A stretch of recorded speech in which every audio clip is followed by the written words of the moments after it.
what kind of a guy makes those wise decisions? Maybe someone like Fred Denny, head of a homeowners association in Rancho Cordova, California. Here's a guy who is responsible for choosing the right roof for hundreds of units. A guy whose neck is on the line. You choose the wrong roof, you get hundreds of angry people on your case. People like my wife. I broke out in a cold sweat.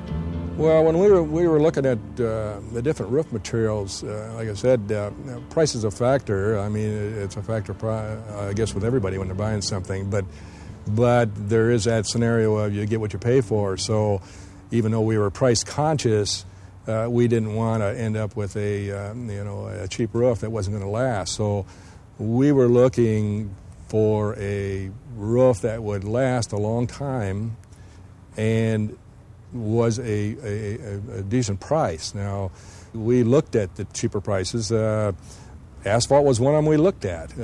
Asphalt, as far as enhancing the value of the property here, no way, would it. The board had an easy decision to make there because we were backed up by the homeowners after they saw the pros and cons of each one of the products involved. We are really pleased. An association, you make decisions, the board make decisions, very unusual. If you can make a decision that pleases everybody. This is one of them that we've had not one complaint.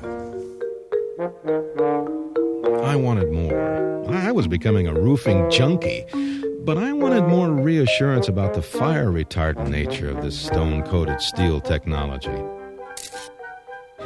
I needed an expert opinion. Someone like James McMullen, past California State Fire Marshal, now a fire protection consultant.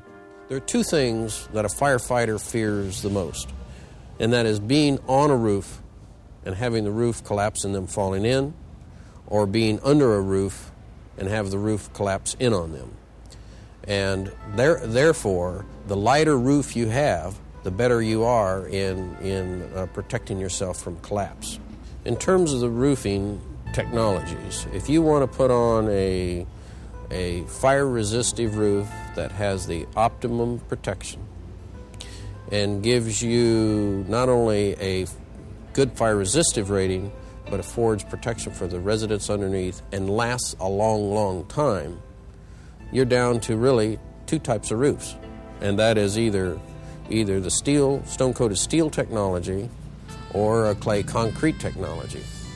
The advantage to the stone-coated steel is it's much lighter than the concrete, which means to the homeowner that you have far less a chance of collapse in the event of a fire beneath it. The heavier the roof, the more prone you have to collapse in the event of a fire. It's going to collapse faster and harder.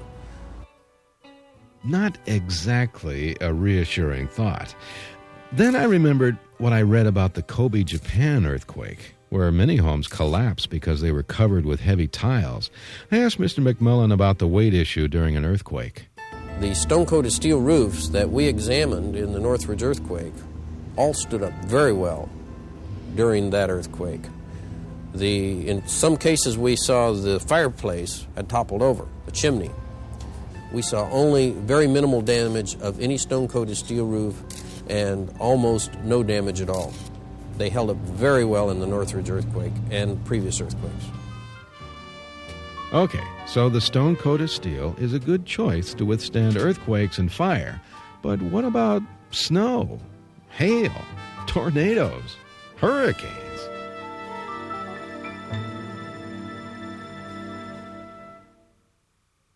The Search for a Better Roof, brought to you by Girard Roofing Technologies. What condition is your roof in?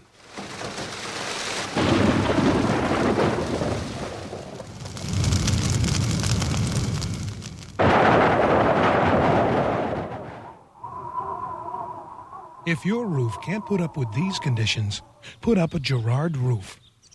Stone-coated steel roofs from Girard. Beautiful under any condition.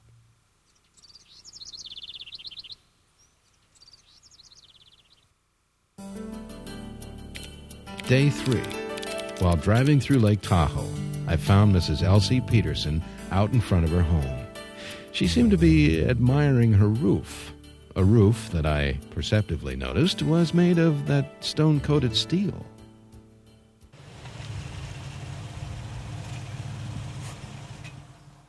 They did not have to tear off the old roof.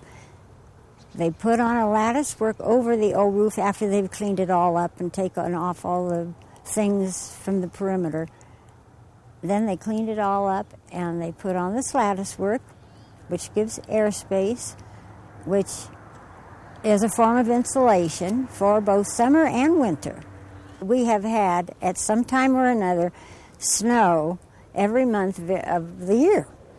It snowed in June, it snowed in July, it snowed in September, it snowed all winter, and then, like last year, we had hardly any snow in the wintertime. Well, when we looked around for other roofs, they weren't near as good looking, and we didn't think that they were the quality of this. We didn't think they had the durability of this. So that's why we chose the steel roof. Interesting. So interesting, in fact, that I had to hear more.